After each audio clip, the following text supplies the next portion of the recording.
여러분 안녕하십니까? 3월 16일 굿모닝 MBN 시작합니다. 먼저 오늘의 주요 뉴스입니다. 일주일 넘게 미세먼지가 기승을 부리는 가운데 오늘은 올봄 첫 중국발 황사가 한반도를 덮칩니다. 서울 등 전국 11개 시도에 황사 위기경보 관심 단계가 발령됐고 전국적으로 미세먼지가 매우 나쁨 수준까지 오를 것으로 보입니다. 부동산 투기 의혹을 수사 중인 경찰이 경기 시흥시 의회와 광명시청, 부산도시공사 등 7곳을 동시에 압수수색했습니다. 검찰은 20명 규모의 수사협력단도 설치해 범죄 수익 환수에 나섰습니다. 아파트 공시가격이 전국 평균 20% 가까이 급등해 서울 강남에 아파트를 2채 갖고 있으면 보유세만 1억 원 넘게 내야 합니다. 세금 폭탄이 현실이 되자 종부세 부과 기준인 6월 전에 집을 팔려는 사람이 늘 것으로 보입니다. 다음 달부터 75세 이상 고령층을 시작으로 일반인 백신 접종이 시작됩니다. 독일과 프랑스 등 유럽 곳곳에서는 아스트라제네카 백신 접종 일시 중단 사례가 늘고 있는 가운데 세계보건기구 WHO는 백신을 계속 접종할 것을 당분간 권고할 것이라고 밝혔습니다. 코로나19 변이 바이러스가 전국 8개 시도에서 확인돼 지역사회 전파 우려가 커지고 있습니다. 수도권을 중심으로 재확산 조짐을 보이자 정부는 오늘 수도권 특별 방역 대책을 발표합니다.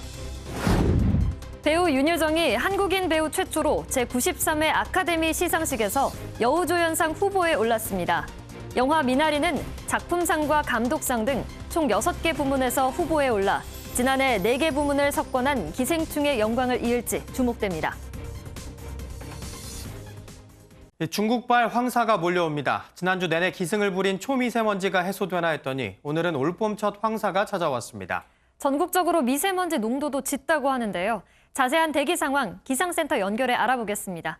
민미경 캐스터, 지금 황사가 관측되는 곳이 있나요? 네, 그렇습니다. 연일 기승을 부렸던 초미세먼지는 북풍이 불어오면서 밀려났는데 문제는 그 뒤로 황사가 따라 들어왔다는 겁니다. 오늘 새벽 서해 5도와 영동 북부에서 황사가 관측되기 시작했는데요. 아침부터 오전 사이에는 서쪽 곳곳으로 확대되겠고요. 그 밖의 지역에서도 영향을 받는 곳이 있겠습니다. 따라서 오늘은 입자가 굵은 황사로 인해 서쪽 지역은 미세먼지 농도 매우 나쁨 단계, 동쪽 지역은 나쁨 수준이 예상되지만 오전에는 일시 매우 나쁨 수준까지 치솟을 수 있겠습니다. 황사는 내일부터 점차 약화될 것으로 전망되고 있습니다. 한편 밤사이 내리던 비는 대부분 그쳤는데요. 제주에서만 아침까지 조금 더 이어지겠습니다. 오늘 하늘 자체는 대체로 맑겠습니다. 동해안과 경북 북동 산지에서는 오전까지 바람이 강하게 불겠고요. 서해안과 호남 내륙에서는 아침까지 안개가 짙게 끼겠습니다. 이 시각 기온 살펴보시면 서울은 6.6도, 대전은 11.3도 가리키고 있고요. 낮에는 봄볕에 기온이 큰 폭으로 오르겠습니다. 서울 13도, 강릉과 안동은 17도, 창원은 20도가 되겠습니다. 날씨였습니다. 중국 베이징을 비롯한 북부 지역이 10년 만에 최악의 황사로 뒤덮였습니다. 올해 처음으로 황사, 황색 경보까지 내려졌는데 오염 수준이 측정 가능한 최고치까지 올라갔다고 합니다. 전정인 기자입니다. 중국 베이징시 하늘이 짙은 누런색으로 변했습니다. 누런 흙먼지가 짙게 깔려 앞이 제대로 보이지 않고 하얀 자동차 위에는 금세 흙먼지가 내려앉았습니다. 베이징 공항에선 한때 400편이 넘는 항공기 운항이 취소됐습니다. 몽골에서 발생한 모래 폭풍으로 최근 10년 사이 가장 강력한 황사가 덮친 겁니다. 走的时候发的全是国贸的状态，然后说出门吃土什么的，出门，然后我们同事有抽烟的，说回来以后嗓子难受。 중국 중앙기상대는 올해 처음으로 황사 황색 경보를 발령했고 베이징시 당국은 아동과 노인, 환자 등에게 외출 자제를 당부했습니다. 황사에다 최근 높은 공장 가동률로 대기 오염 물질 배출량도 많아지면서 베이징시 공기질 지수는 최악인 심각한 오염 단계를 기록하기도 했습니다. 중국 기상당국은 올해 황사가 최대 9번 정도 더 발생할 것으로 예보했습니다. MBN 뉴스 전정인입니다. 3기 신도시를 둘러싼 사전투기 의혹이 광명과 시흥에서 시작해서 일파만파 커졌는데요. 여기에 더해 다음 달 3기 신도시 추가 지역이 발표되는데 유력 후보지로 거론되는 지역이 작년에 이미 투기판으로 변질된 정황이 보입니다. 권용범 기자입니다. 서울 강동구와 인접한 경기 하남시 감북동 일대입니다. 한적한 분위기와는 다르게 거리 곳곳에 부동산 거래를 부추기는 플래카드가 보입니다. 탁월한 입지 조건 덕분에 투기 목적의 토지 매입이 끊이지 않던 곳입니다. 그 이전부터 그런 예는 있었죠. 근데 이제서 이렇게 문화돼서 문제가 됐지만 3기 신도시 공공주택지구 추가 지정지로 거론되는 곳인데 발표 1년을 앞둔 시점 땅 투기가 극성을 부렸습니다.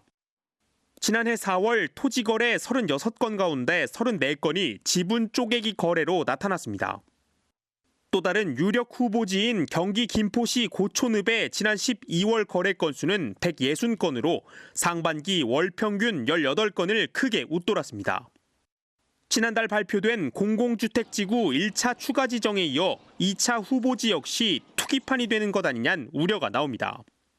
신도시나 신규 택지 개발 발표 이전에 대토 보상 등을 노리고 정부가 예정대로 2차 후보지를 다음 달 발표할 계획인 가운데 투기 발생 지역이 실제로 3기 신도시에 포함되면 공정성을 둘러싼 비판이 더욱 거세질 전망입니다. MBN 뉴스 권용범입니다. LH가 지난해 7월 LH 직원의 재직 시절 투기 의심 행위와 관련한 구체적인 제보를 받고도 이를 묵살했다는 주장이 나왔습니다. 퇴직자라는 이유로 조사도 하지 않고 사건을 자체 종결했다는 겁니다. 박통일 기자가 보도합니다. 지난해 7월 LH 부조리 신고센터에 익명의 제보가 접수됐습니다.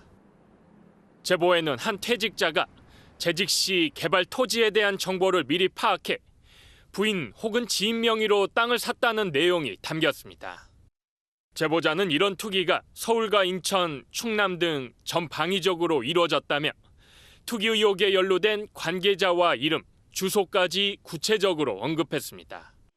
LH는 한 달 뒤 해당 제보자에게 조사를 진행하기 어려운 사안이라고 회신했다고 국민의힘 김상훈 의원은 밝혔습니다. 재직 시 정보를 얻었더라도 일단 퇴직하면 조사 대상이 아니라는 겁니다. 결국 감사 규정이 없다는 이유로 해당 신고는 기본적인 사실관계도 확인하지 않고 자체 종결됐습니다.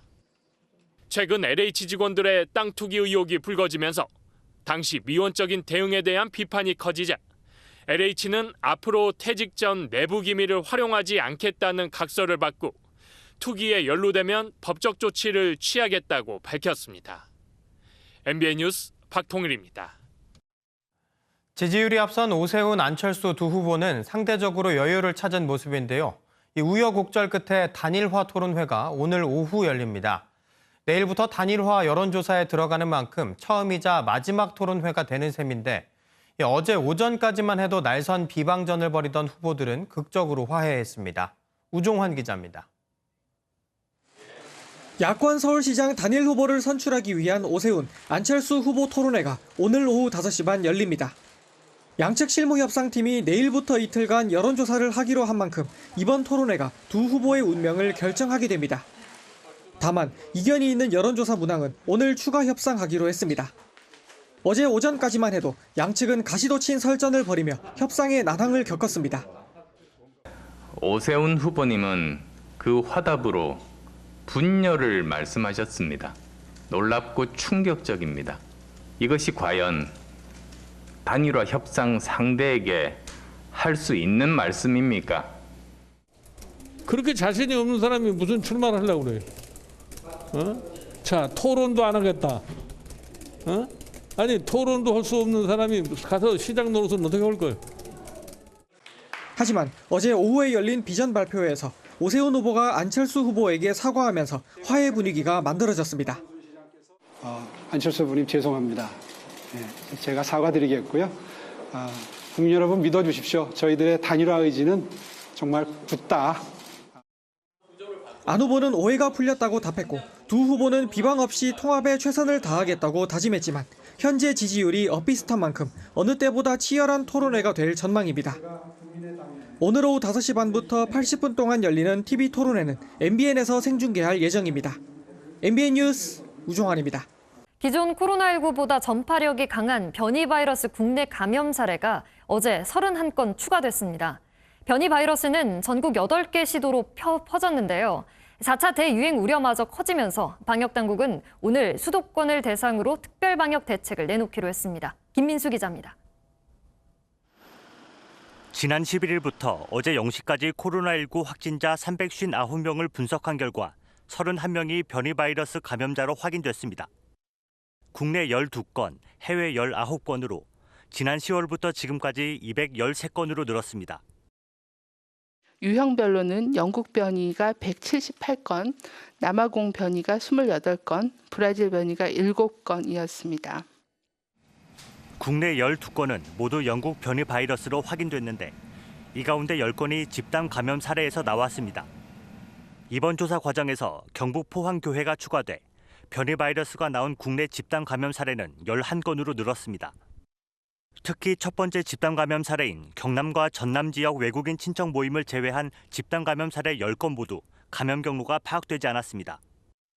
코로나19 확진자가 하루 400명 안팎을 기록하는 상황에서 변이 바이러스가 어떤 변수가 될지 우려되는 상황입니다. 방역당국은 4차 대유행 가능성은 낮게 봤지만 오늘도 300명대 신규 확진자가 나올 것으로 예상돼 특별 방역 대책이 필요하다는 입장입니다. 이에 따라 우선 수도권을 대상으로 확대 중앙재난안전대책본부 회의가 열리고 오늘 오전 논의 결과가 발표될 것으로 보입니다. MBN 뉴스 김민수입니다. 독일, 프랑스, 스페인도 예방 차원에서 아스트라제네카 코로나19 백신 접종을 일시 중단했습니다. 모레 발표될 것으로 예상되는 아스트라제네카 백신 관련 유럽의약품청의 최종 결론이 주목되는데 이런 가운데 세계보건기구는 계속 접종할 것을 권고한다고 밝혔습니다. 전광열 기자입니다. 덴마크와 노르웨이, 네덜란드와 오스트리아 등이 아스트라제네카 백신의 일부 제조 단위 물량이나 전체 물량에 대한 접종을 유보한 데 이어 독일과 프랑스, 스페인도 일시 중단을 결정했습니다.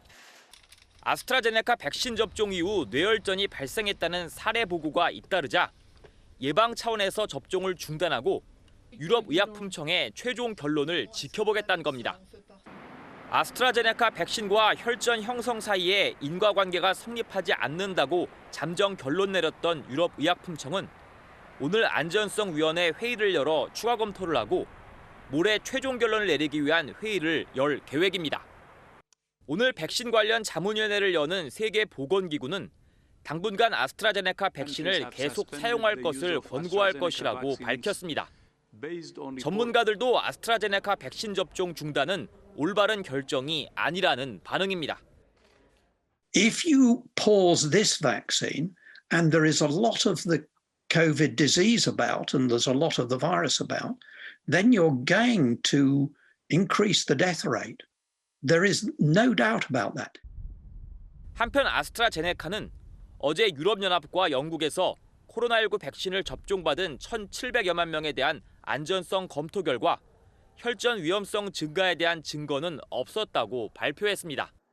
MBN 뉴스 전광열입니다. 영국에서는 현직 경찰관이 귀가하던 여성을 살해한 뒤 유기하는 충격적인 사건이 벌어졌습니다. 여성들은 불안한 귀갓길은 싫다며 분노하고 있는데 경찰은 코로나19 방역수칙 위반이라며 추모객들을 강제 해산해 화를 키웠습니다. 전민석 기자입니다.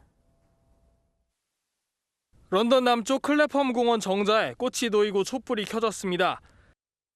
귀갓길에 납치됐다가 숨진 채 발견된 33살 여성 사라 에버라드는 이 공원에서 마지막으로 목격됐습니다. 특히 범인이 시민을 지켜야 할 경찰관으로 드러나면서 영국 사회는 깊은 충격에 빠졌습니다.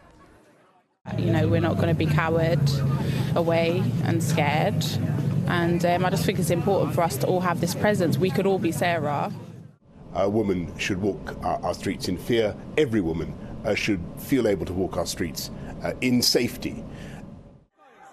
그러나 밤이 깊도록 이어진 추모 집회는 경찰과의 거친 몸싸움으로 변했습니다. 경찰의 강제 해산 시도가 분노에 기름을 부은 겁니다. 앞서 혼자 외출하지 말라며 사건을 피해자 탓으로 돌리는 듯한 경찰의 발표도 여론을 자극했습니다. I have asked Her Majesty's Inspectorate of Constabulary to conduct a full independent lessons learned review. 런던 경찰청장은 코로나19 예방을 위해 불가피했다는 태도지만 시민들의 사임 요구는 커지고 있습니다. MBN 뉴스 전민석입니다. 한인 가정의 미국 정착기를 담은 영화 미나리의 배우 윤여정 씨가 한국인 최초로 아카데미 여우조연상 후보에 올랐습니다. 미나리는 작품상과 각본상, 음악상 등 모두 6개 부문 후보에 올랐는데요. 지난해 4개 부문을 석권한 기생충의 영광을 이을지 주목됩니다. 노태현 기자입니다. 골든글로브에 이어 아카데미에서도 영화 미나리 돌풍이 계속됐습니다. 작품상과 감독상, 각본상, 나무주연상, 여우조연상, 음악상 등 모두 6개 부문 후보에 이름을 올렸습니다. 지난해 4개 부문을 휩쓴 봉준호 감독의 기생충에 이어 2년 연속으로 한국 영화가 최고 영예인 작품상 후보에 오른 겁니다.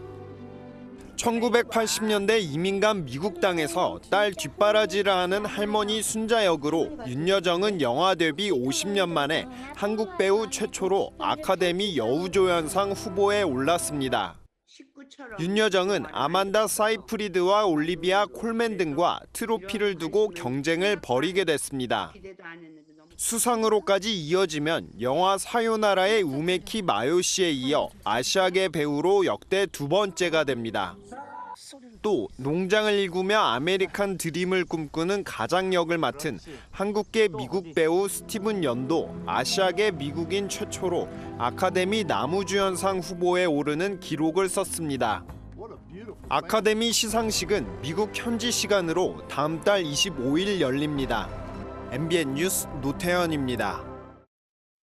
여자 프로농구 삼성생명이 15년 만에 우승을 차지했습니다. 지난 1998년 여자 프로농구가 출범한 이래로 정규리그 4위 팀이 챔피언 결정전 우승을 차지한 건 이번이 처음인데요. 전남주 기자가 보도합니다. 여자 프로농구 최후의 승자는 삼성생명이었습니다. 삼성생명은 시리즈 전적 3승 2패로 KB스타즈를 물리치고 지난 2006년 이후 무려 15년 만에 여자농구 정상에 올랐습니다. 우승 세리머니에서 임금배 감독은 선수들을 향해 고마움을 전했습니다. 우리 선수들이 포기하지 않고 끝까지 뛰어준 거에 대해서 선수들에게 고맙다는 표시를 하고 싶었고, 김한별은 챔프전 5경기 평균 20.8득점, 7.8리바운드를 기록하며 정규리그 7관왕 박지수를 온몸으로 막아냈습니다.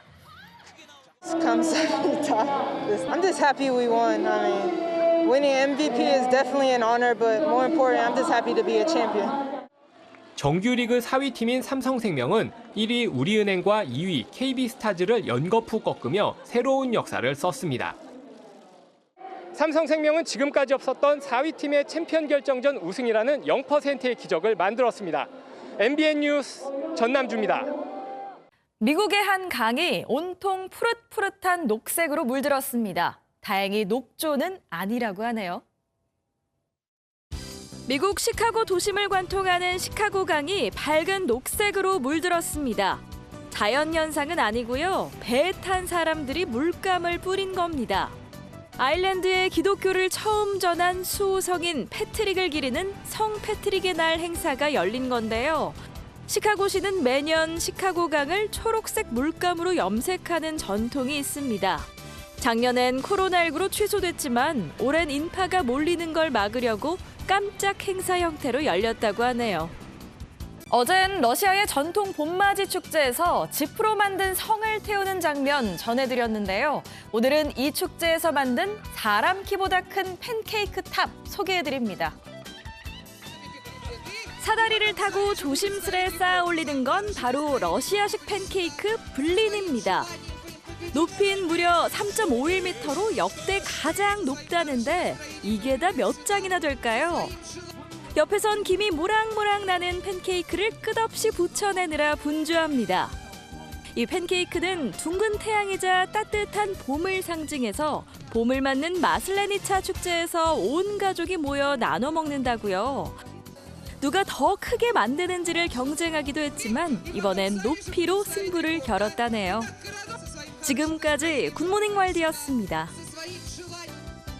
지난주부터 말썽을 부렸던 고농도 미세먼지는 북풍이 불면서 밀려났는데요. 문제는 그 뒤를 따라서 중국의 최악의 황사가 들어왔습니다. 오늘 새벽 서해 5도와 영동 북부에서 황사가 관측되기 시작했는데 아침부터 오전 사이에는 서쪽 곳곳으로 확대되겠고요. 그 밖의 지역에서도 영향을 받는 곳이 있겠습니다. 따라서 오늘은 입자가 굵은 황사로 인해 미세먼지 농도가 높게 나타나겠습니다.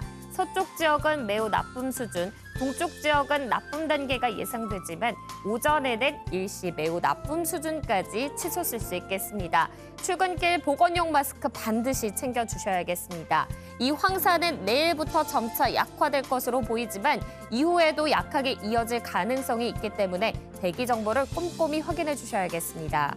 한편 밤사이 내리던 비는 대부분 그쳤는데요. 제주에서만 9시까지 비가 조금 더 이어지겠습니다. 오늘 하늘 자체는 대체로 맑겠습니다.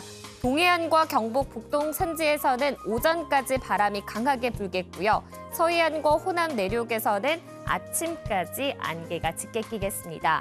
이 시각 기온 보시면 서울은 5.6도, 대전은 10.9도 가리키고 있습니다. 낮에는 서울 13도, 강릉 17도, 대구 18도까지 오르면서 포근하겠습니다. 이번 주 금요일에는 서울의 낮 기온이 19도까지 올라 올봄 들어서 가장 온화할 전망입니다. 날씨였습니다.